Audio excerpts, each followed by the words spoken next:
What the hell is going on? You didn't make lunch today. My husband abruptly yelled at me over the phone. He seemed irritated that I hadn't prepared his lunch and that I had been away from home. I told him to take care of himself while I was gone, but he retorted, "Look, you're a housewife, right? You skipped your studies to be one, remember?" He didn't seem convinced, making such a big deal about not having lunch for just one day. I was fed up with him. I did all the housework, and he would still take it out on me when things didn't go his way. My mother-in-law stood beside me, a faint smile on her face as she listened to my husband's yelling over the phone. "My name is Emily. I live with my husband Nicholas and our two children, Seth and Ray, who are twin boys just 2 years old. Despite the challenges, I'm so happy being the mother of these adorable twins. Raising them is the source of my current happiness." Nicholas is a typical businessman. His family owns a Japanese-style confectionery store in a shopping arcade. I quit my job shortly after our marriage to help my in-laws with their store. I started working there with a light heart, but it turned out to be much busier than I had anticipated. I not only served customers with a colorful selection of wagashi, but I also made my own sweets in the back kitchen. I had to be in the kitchen from early morning to prepare the sweets on time, especially during the busiest times of the year. Even after the birth of my twins, I continued to assist at the store. Sometimes I would stand in the store with my children on my back. Their cries would sometimes carry through to the store even when I was babysitting them away from the shop. Despite all this, my husband was unconcerned about the confectionery business. "Hey, do you still have no plans to take over the confectionery business?" I asked him. We discussed it several times, but Nicholas seems to have no intention of taking over the business. "I'm not taking over the store. I've told you numerous times I'm not going to take over the store. Isn't wagashi so lame these days? The number of people in the shopping arcade is decreasing year by year, and if I take over the confectionery business now, I will have no future." Nicholas had no desire to take over his family's wagashia. Of course, he couldn't take over the store right now because he worked for a larger corporation, but I liked my in-laws' store and didn't want to see it go away. "Are you going to the pachinko parlor again today, Nicholas?" "Sure, of course I am. What I do on my day off is entirely up to me," he replied. On holidays, my husband always went out to play pachinko. He would even get in line as soon as it opened. Despite this, he ignored the housework. I did all the cooking, cleaning, and laundry, as well as the rest of the housework. Moreover, the most important aspect of child rearing was completely left to me. My husband spent his time at his own pace while I was busy with housework, childcare, and the confectionery shop. My in-laws are getting older and my workload at the confectionery shop is increasing. Fortunately, they were extremely understanding of my situation. "Emily, you help us with the store, and we are very grateful. Thank you so much for everything," my mother-in-law would always say. She is a lovely lady who doesn't fit the typical mother-in-law stereotype. Her gentle and kind smile always warmed my heart.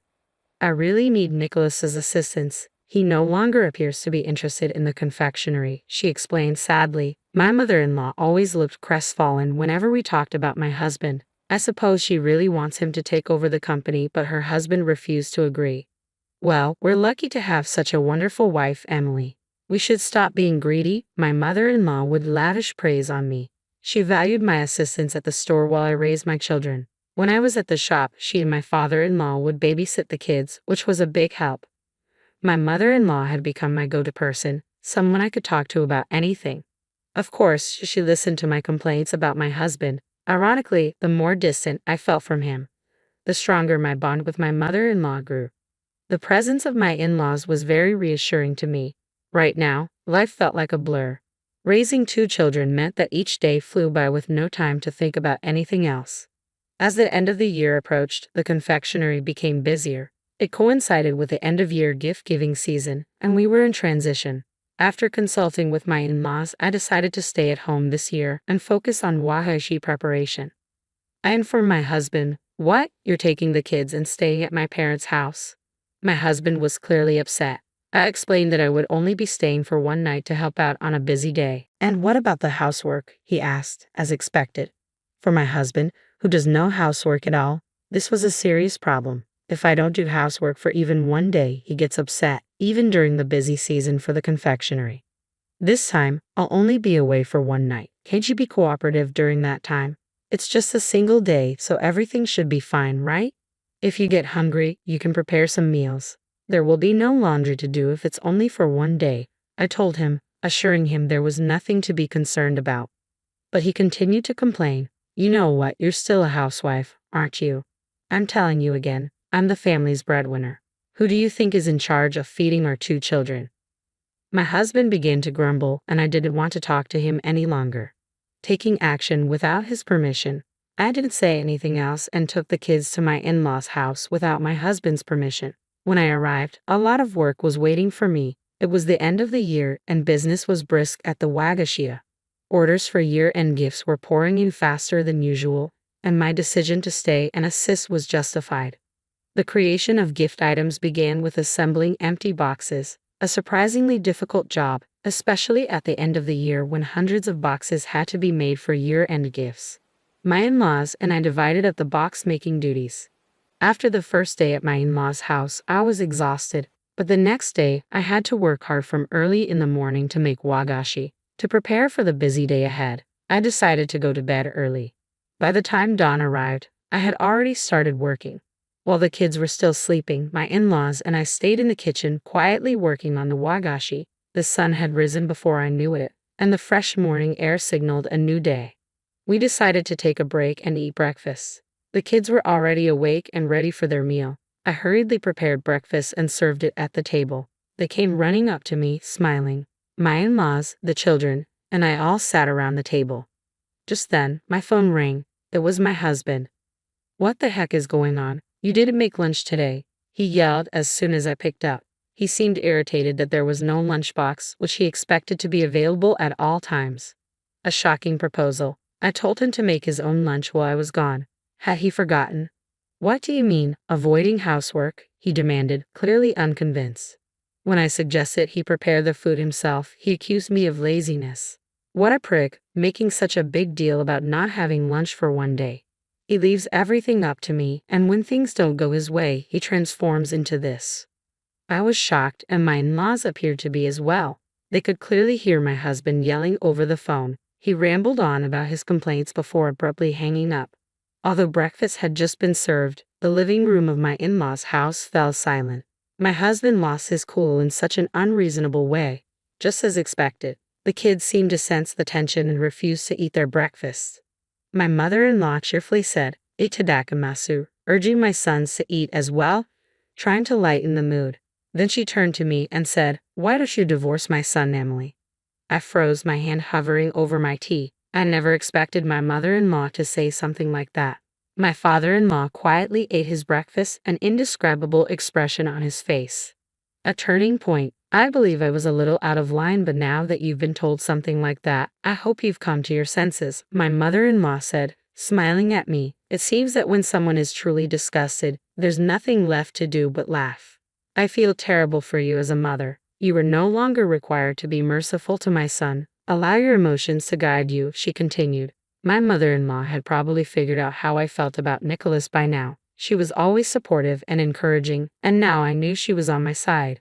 My father-in-law never spoke much, but he nodded in agreement with his wife's words. Their presence was reassuring, and it was that day that I returned home with a decision made.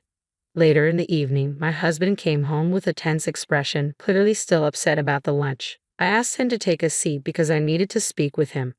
What do you want to talk about? He asked, cocking an eyebrow and looking at me. Sit down, I repeated, ignoring his mood. When he sat down, I held out the divorce papers. I'm going to divorce you, I said, the words slipping out of my mouth. My husband's grumpy expression abruptly changed to one of surprise. Why did you say divorce so abruptly? Are you kidding me? The kids are still so young. He was in a panic, unable to understand why I was seeking a divorce. He adamantly refused to consider divorce, insisting there was no reason for it. He tried to avoid the discussion by claiming it was invalid. There's a reason, I said, stopping him from fleeing. I pulled a few photos from an envelope on the table and placed them in front of him. One photo showed my husband walking with a woman, holding hands. Didn't you say you go to Pachinko on your days off? What exactly is this? You appear to be having a good time, I said. When he saw the photo, my husband's face turned pale. Confronting the truth, I pressed him to tell me what was going on. No, this is, well, He stumbled over his words, trying to make up some nonsense excuse about how she was just an acquaintance. She's a junior employee at your company, isn't she? I said. My husband's movements ceased when I mentioned the identity of the woman in the photograph. He had been having an affair with a younger woman who worked at the same company. I had been suspicious of his behavior and had discussed it with my mother-in-law for some time. She suggested I hire a detective to investigate. The findings of the subsequent investigation astounded me. My husband had entered a pachinko parlor with a woman and then gone directly to her room. I have more photos, I said. You two are very close, so the investigator could take many photos. Would you like to see more? Confronted with undeniable evidence, my husband finally confessed. He admitted that while he was a pachinko fan, he also had a romantic relationship with this woman and had been visiting her room during the day. I'm sorry, Emily, he said. I was just experimenting with fire. I'm sorry for the kids. I'm leaving this girl right now, so please don't divorce me. He was no longer at my mercy, apologizing emphatically. However, I would never forgive him. I'm dead set on getting a divorce. I'm not joking. I've been assisting at your parents' home while babysitting and taking care of things you don't want to do. I've informed your father and mother about this. My in-laws knew everything. Standing my ground, I told my husband that my in-laws were on my side, not his. They both stated they would assist me in any way they could. Since we work together, we've had plenty of time to talk, they explained. We're both furious at you. Of course, I informed them that we were divorcing. My husband completely lost his cool and broke down in tears. Please, I would never do something like this, he muttered, overwhelmed by the situation. He kept insisting he didn't want a divorce, but I was resolute. I can't do this with you any longer, I said. I will make certain you pay alimony and child support. I served him with divorce papers. My husband begged for forgiveness on his knees, but I refused to listen. As a result, we divorced. I insisted on alimony payments from both my husband and the woman he had an affair with. My husband also had to pay child support for our children.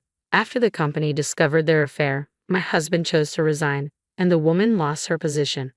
My in-laws were furious and informed my husband he would be cut off from the family and bored from their home. With no one to rely on, he was compelled to work manual labor from morning to night to pay his bills.